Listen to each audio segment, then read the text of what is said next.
Pasado 8:00 na ng umaga nang siya ay magising at lumakad kaagad siya papuntang kusina. Nagulat pa siya nang makita si Rizzy, nakaupo sa harap ng mesa. Tingin niya, kanina pa ito kausap ni Aling Lupe na abala sa pagluluto ng almusal. Good morning. Bati niya sa asawa. Pwede nang ilagay sa kape ang ngiti nito sa kanya. Mabuti pa ito, mukhang kumpleto ang tulog. Hindi kagaya niya, struggle is real siya kagabi. Ginulo lang naman ni Rizzy ang puso't isipan niya. Kaya naman para siyang teenager kagabi na di makatulog sa kaka-imagine sa gwapo mukha nito. At ngayon, di pa siya nag-aalmusal ay eto na uli ang nakita niya. Gusto mo ng kape? Kinuha niya ang garapon na may lamang kape at asukal. Black coffee. Bakit ba ang sosyal ng pagkakapronounce nito sa kape? Nahihiya tuloy siya mag-abot ng instant coffee pero no choice, yun lang ang meron sila. Naupo siya sa katapat nitong silya matapos niyang ilagay sa tabi nito ang tasa ng kape. At nagsimula silang kumain.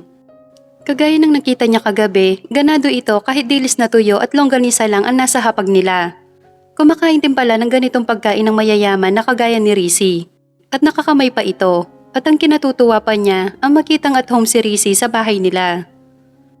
Isinama siya nitong ikutan ang ilan sa mga pinapagawa nitong facilities sa farm. At ang last stop nila ay sa bunkhouse.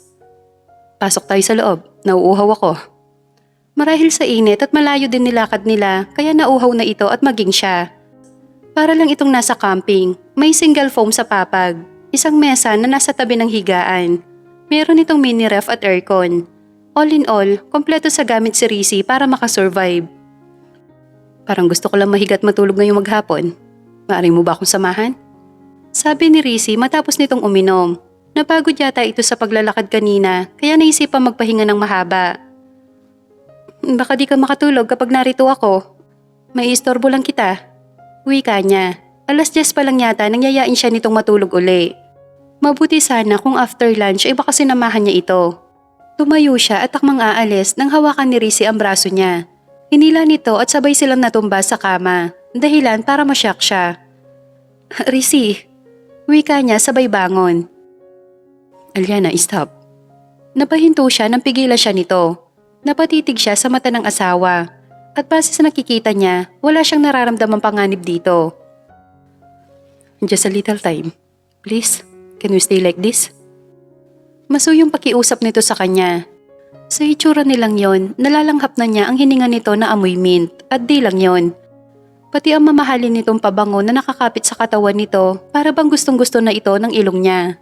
Kagabi lang, ini-imagine niya lang nakatabi niya si Rizzy sa iisang kama. Ngayon ay nagkatotoo na. Nakaunan siya sa braso nito habang magkaharap sila. Para bang kontento ito sa ganoong ayos habang nakatitig ito sa mukha niya.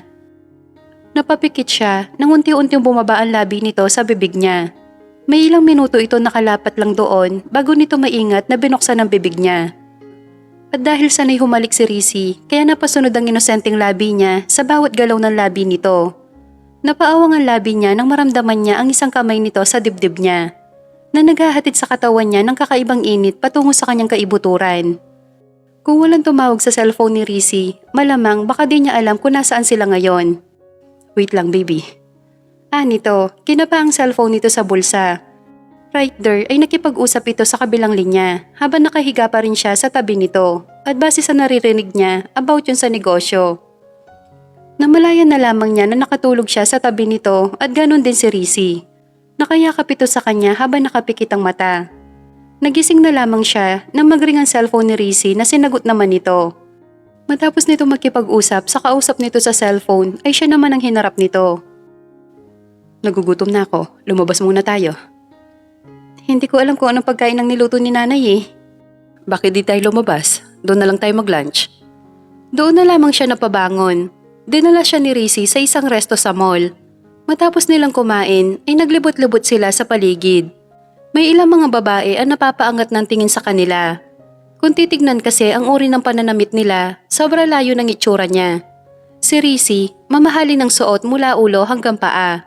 Samantalang siya ay mahahalata na sa tabi-tabi lamang niya binili. Swerte na yatang matatawag ang babaeng kagaya niya sa mata ng mga nakikita niyang patingin-tingin sa kanila. Dinala siya ni Rizzy sa pwesto ng mga sapatos. Mamili ka. Wika nito at umalis muna saglit sa tabi niya dahil may tumawag dito sa kanyang cellphone. Kukunin niya sana ang isang sapatos nang bigla na lamang itong kunin ng isang babae. May pambili ka? Nagulat siya nang makita niya kung sinong umagaw sa kanya nito. Ang walang hiya niyang pinsan na si Megan. Binigay nito ang sapatos sa sales lady. Miss, bigyan mo ako ng size 38. Mayabang nasabi nito. At agad namang sumunod ang babae kahit pa nakita nito na inagaw lang yun sa kanya ng pinsan. Sa halip na makipag-away siya sa baliw niyang pinsan, hinayaan niya na ito. Naghanap na lamang siya ng ibang babagay sa paa niya. Siya naman paglapit sa kanya ni Rizzy. May napili ka na? Wala pa nga eh. Ito na naghanap ng sapatos na babagay sa paa niya. Nilapitan ito ng sales lady na kanina lang si Megan ang kausap. Harap po sa katulong niya, sir? Amused na tanong ng babae na may kasamang pagpapakyut pa sa nakatiimbagang na noon na si Rizzy. Di nito nagustuhan ang sinabi nito na katulong ang asawa niya. At nang pumaling siya sa asawa, doon niya lang napansin ang suot nito na para bang sa kanto lang nabili. Napakalayo ng pananamit nila sa isa't isa para mapagkamalan sila mag-asawa. Marahan niya itong hinatak papunta sa tabi niya sa kanya inakbayan. Ibigay mo sa akin ang pinakamahal yung sandals para sa asawa ko. Diin niyang sabi sa babae. Natila'y kinatameme nito ng ilang segundo bago tarantang tumalima sa utos niya. Opo sir. Matapos sila sa pamilihan ng sapatos ay sa women's section naman sila nagpunta. At halos lahat yata na magustuhan nitong mga damit na kakasya kay Aliana ay kinuha niya. Ang dami naman nito, Rizzy, tama na. Awat ni Aliana sa asawa.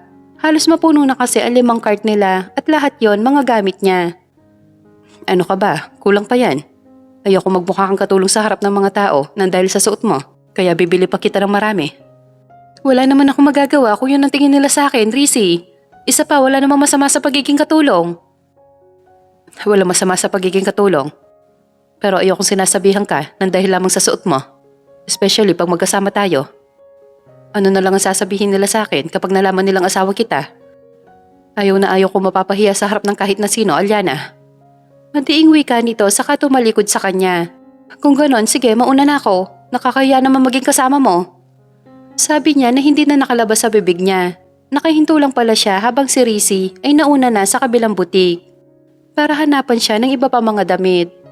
Nalingon siya nito nang mapansin na di siya nakasunod dito. Aliana, ano bang hinihintay mo? Pagod na ako, Rizzy. Umuwi na tayo. Wika niya. Mahina lang ang boses niya, ngunit sapat para balikan siya nito. Kung hindi siya nito binalikan, ay malamang uuwi sila magkahiwalay. Mabuti na lamang nakaramdam ito. Sumunod ito sa kanya. Meron ba akong masamang nasabi kanina? Tanong nito sa kanya matapos ang pananahimik niya sa loob ng sasakyan hanggang sa nakauwi na sila ng bahay. Sa tingin mo, may dapat ba akong ika-offend sa'yo? Balik tanong niya dito habang naka-standby sa isip niya ang inis niya dito. Hindi ko alam. Kaya nga tinatanong kita, dahil napapansin ko ang tahimik mo kanina pa. Reklamo nito na nagiging komportable sa pananahimik niya. Napagod ako sa paglilibot natin kanina sa mall. Gusto ko na matulog. Sagot niya para iwasan si Rizzy. Ewan ba niya, kahit malinaw naman sa kanya ang inuugali nito, nayayamot pa rin siya rito. Turuan ba naman siya kung anong dapat niyang ikilo sa harapan ng mga tao? Paano naman niya gagawin yon? Hindi na malikas sa kanya ang pagiging sosyal. Kung nais pala nito ng babaeng sopistikada, bakit di ito kumuha ng ka-level nito kung saan di ito mapapahiya?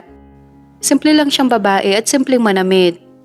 Ang problema lang, hirap siyang sabihin sa lalaki ang naisa sa loob niya, kaya pag-iwas dito ang naging solusyon niya. Kung ganon, halika, sa banghouse tayo matutulog. Nito sabay hila sa braso niya. Ayoko. Matigas na naging pagtanggi niya, kaya naman kita niya kung paano manigas ang bagang nito. Halatang napipikon na sa kanya. Ngunit wala siyang pakialam dahil mas pikon siya dito. Bakit ba? Ano bang problema mo? Kanina lang okay tayo. Sabihin mo nga sa akin para naman hindi ako nanghuhula. Binitawan nga nito ang kamay niya ngunit iniharang naman nito ang katawan sakaling takasan niya ito. Wala, Rizzy. Sinabi ko naman sa'yo pagod ako. Gusto kong magpahinga. Mahirap bang intindihin yon? Sinasabi mong wala pero iba nakikita ko sa mukha mo. May di ka sinasabi, alam ko, nararamdaman ko yon. Aliana, kaya magtapat ka. Ano bang kinakagalit mo sa akin? Tumaas na ang boses nito at halatang napipika na sa kanya. But who cares? Mas pikang-pika siya dito ngayon at para bang ayaw na niya itong makita muna. Hindi niya kayang pakitunguhan ang bigat ng nararamdaman niya sa dibdib niya ngayon. Para ba mayroon napakalaking bato na nakadagan dito? Yun nga lamang ay di niya pa kayang sabihin kay Rizzy ang pinagmumulan nito. Hindi siya na-offend na ipahiya siya ni Megan at sabihan siya ng katulong ng sales lady. Dahil totoo naman yon. Mahirap siya at di niya kayang bilhin yung sandals na basta na lamang inagaw nito sa kanya. Di niya naman talaga kayang bayaran yon kung sarili lang pera niya ang gagamitin niya. Ayaw niyang ipagmayabang si Rizzy kay Megan. Natatakot siya sa karma. Baka isang araw ay iwanan siya nito. Paano na? Paniyak pagtatawa na siya lalo ng pinsan niya. Naiinis siya kay Rizzy dahil pakiramdam niya diniktahan siya nito kung ano ang dapat na maging kilos at pananamit niya. Gusto siya nitong baguhin agad-agad. Paano kapag di niya nagawa? Paano kapag di niya na-meet ang standard nito at napahiya ito dahil sa kanya? Itatapon na lamang ba siya nito basta-basta? Hindi naman siya robot na kaya niyang tumayo o magpanggap na naaayon sa dinisenyo nito sa kanya. Ayaw niyang umalis sa comfort zone niya bilang simpleng babae. Dito siya masaya dahil ito ang totoong siya. Mabuti na lamang madilim sa kinatatayuan niya. Di nito nakita ang butil ng luha na nahulog sa sulok ng mata niya. Ang sama ng loob niya parang sasabog ito lalo pa di niya kayang sabihin kay Rizzy. Sorry. Napapikit siya sa mainit na yakap na nagmumula sa asawa. Kasunod ng paghingi nito ng paumanhin sa kanya. Hindi ko alam kung ano bang nasabi ko sa'yo na ikinagaganyan mo.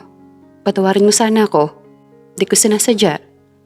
Wika pa nito at pinagbuti ang pagkapulupot sa kanya sa matibay nitong braso. At habang yakap siya nito, para bang hinigop nito ang enerhiya, ang bigat ng pakiramdam na namumuo sa loob niya. Naiinis lang siya dahil humingi ito ng tawad sa kasalanan na di niya masabi-sabi. Mahalaga pa bang ipabatid niya rito kung anong kinagagalit niya? Gayong unti-unti nang napapawi na mahigpit na yakap nito ang nararamdaman niyang inis sa asawa? Pinapatawad mo na ba ako? Malambing na tanong nito sa kanya nang iharap siya nito. Isang matamis na ngiti ang otomatikong sagot niya. Kasabay ng pagkabig nito sa kanya palapit sa dibdib nito. Di rin naman nagtagal yon dahil itinapat nito sa mukha niya ang mukha nito. Kalimutan na sana natin ang nangyari sa mall kanina. Di man niya nasabi sa asawa kung bakit siya naiinis dito. At least nalaman nito kung saan ba nagsimula ang pagmumuryot niya kanina. At sa isang halik na pinagsaluhan nila, ang tuluyan na nagpalaho sa galit na nararamdaman niya rito. Tuluyan na siya nitong tinangay papunta sa temporary shelter nito at doon sila nagpalipas na magdamag. Umaga, nabungaran niya si Rizzy. Naghahanda ito paalis. Tingin niya babalik na ito sa Maynila habang siya nakahiga pa rin sa foam. Babalik na ako sa Maynila. Huwag kang magpapakapagod ha? Malambing na bili nito sa kanya. Di mo ba ako isasama sa Maynila? Matamlay na tanong niya na may kalakip na paghiling. Hiling na sana isama siya nito kung saan man ito pupunta ngayon. Dahil nararamdaman niya baka ilang araw na naman bago niya uli makita. 2 araw lang sila nagsama ni Rizzy. Pakiramdam niya na-attack na agad siya rito. Gusto niyang awayin ng sarili sa karupukan niya. Hindi maaari. Sagot nito sa kanya. Bakit? Gusto kong makarating sa Maynila at makilala mga magulang mo. Saka na lang, Alyana. Wala sila dito sa bansa. Kapag isinama naman kita sa Maynila, mabuboard ka lang doon. Nasa office ako maghapon hanggang gabi. Di rin tayo magkakasama. Kaya mabuti pang maiwan ka muna dito. Malulungkot ka doon. Sabi nito habang patuloy sa pagbibihis. Sige, mag-iingat ka. Nakangiti niyang sabi sa palabas, ngunit yung paloob niya nalulungkot ito. Di pa man kasi ito nakakaalis, para ba namimiss niya ang asawa? O nga bang matatawag ang nararamdaman niya ngayon matapos niyang ipagkaloob ng buong puso ang sarili dito kagabi? Pakiramdam niya, di niya lang ito basta asawa sa papel, kundi pati na rin sa puso at kaluluwa. Minsan lang siya nitong pinatikim ng langit ng pagmamahal kagabi. Para bang nais niya uli itong maranasan palagi sa asawa. Kaya lang, paano naman mangyayari yon kung aalis ito? Tumingala siya sa asawa. Sige, mag-iingat ka ha? Nakangiting sabi kahit nalulungkot ang puso niya. Isang magaang halik ang iginawad nito sa labi niya bago ito tumalikod at tuluyang lumabas ng pinto. Naiwan siya nag-iisa.